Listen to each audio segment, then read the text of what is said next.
फैबाय थानाय 27 जानुवारि 2025 बे जे बर' हारिनि मोनसे गोसोखांथाव आरो जारिमिनारि सान बर' गोजोन गोरोबथा सान बिटिआर एग्रिमेन्ट डे बे सानखौ चिरां जिल्लानि कासिकत्रा हायार सेकेन्डारिनि जे गेवलां फोथार जे नेशनेल हाइवेनि साखाथियाव दङ बेयाव जोङो गोग्गोमै खुंफुंनो थाखाय जोङो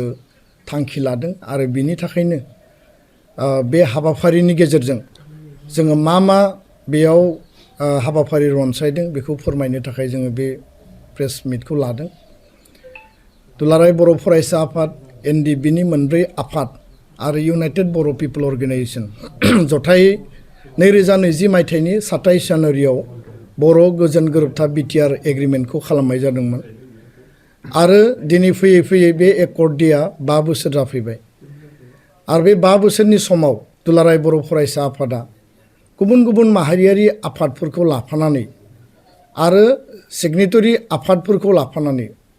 बिथांमोननि आफादा दा गुबुन गुबुन महराव सोलायबायब्लाबो जोङो बयखौबो लिंनानै प्राय 3000 डेलिगेट्स बे डेलिगेट्सनि गेजेरजों जोंनि जि सुक्तिनि जिखिनि दफा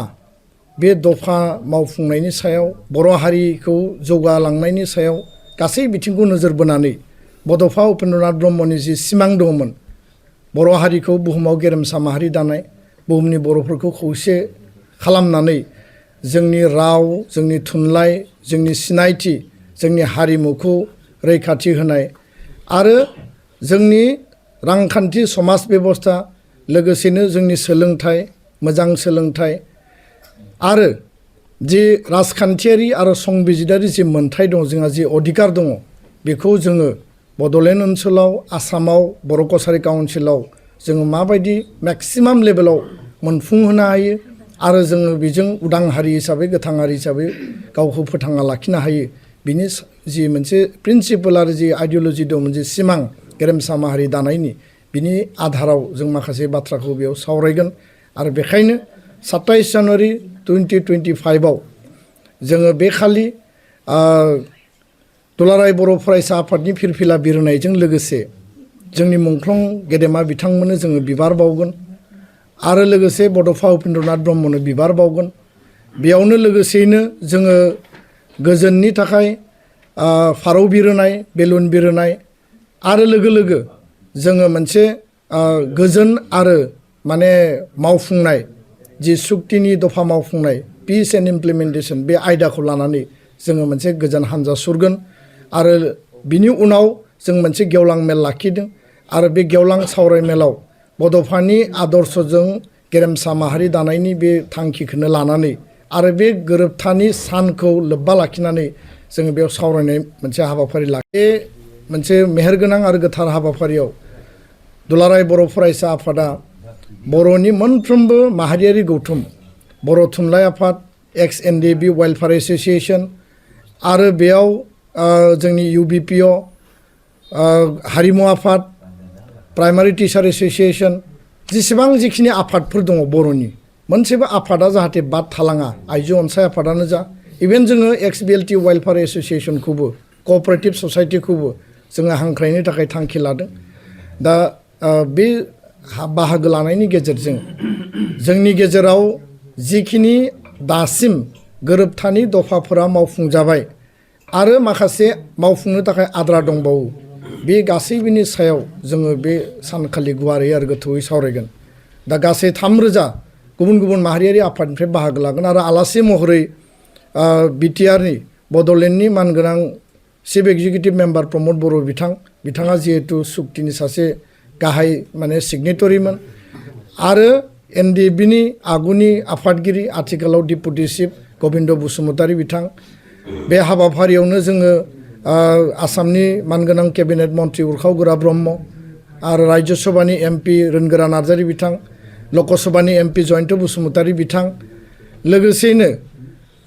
आगुनि एनडिबि आरडिनि जोंहा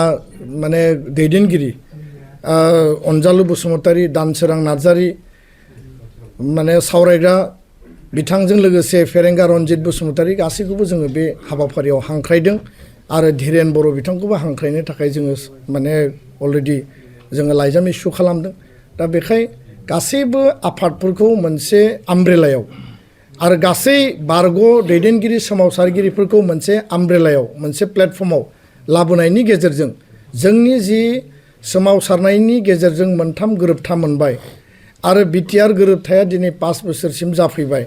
जिखिनि अधिकारखौ लानानै जोङो सुक्तियाव दफा हिसाबै मोनदोंमोन बिनिनो माखासेया मावफुंजाबाय आरो बेजों हारिया एसे दावगाबाय जोंनि सिमा बारायनाया गामि सोसन मावफुंजाबाय माखासे आरो आद्रा दंबावो फैबाय थानाय समाव पार्लियामेन्टआव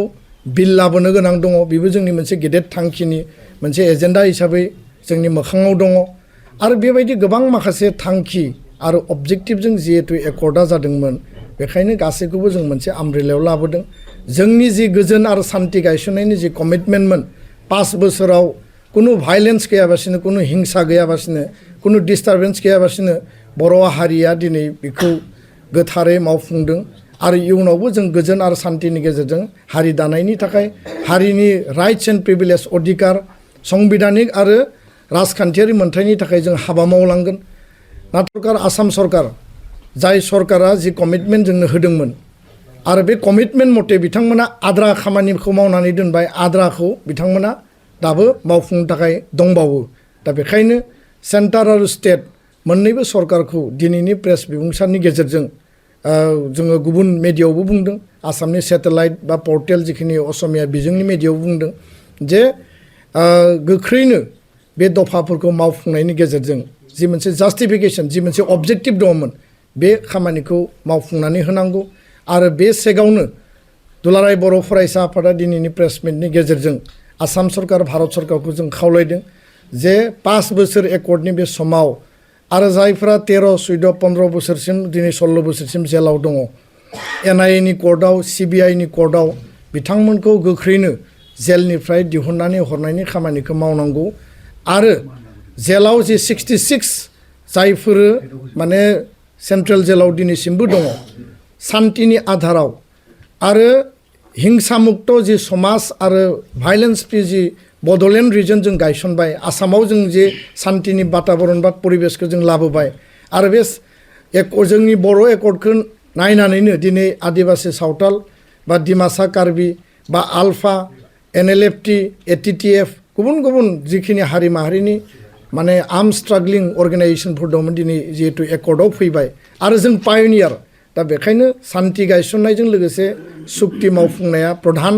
आरो जि मोनसे आसा आरो मिजिं जि हप्स एन्ड एसपिरेसनजों बर' हारिया बर'नि सोमावसारग्रा आफादफोरा बे एकर्डखौ खालामदोंमोन जाहाथे टाइम बाउन्ड जेरैबायदि सरकारा बुंदोंमोन दारि कमा बिनि जिखिनि माने खोथा बाथ्राफोर दङ बेयाव जिखिनि आखरे आखरे इमप्लिमेन्टेसननि खोथा दङ बेखौ मोजाङै गोख्रोङै मावफुंनांगौ होननानै जोङो फिन खेबसेबाव जोङो दाबि दैखांदों आरो बे हाबाफारिया खोब मोजाङैनो जाफुंसार जाहाथे जायो जोंनि बारग' दैदेनगिरि जोंनि आगुनि दैदेनगिरि एबसुनि गुबुन गुबुन सोमावसारग्रा आफादनि जों बयखौबो हांख्रायनो थाखाय जों थांखि लादों आरो बयबो बाहागो लानायनि गेजेरजों जाफुंसार होनांगौनि थाखाय जोङो गुरैयै खर' गंग्लायै जों खावलायहरबाय गोजोन्थों।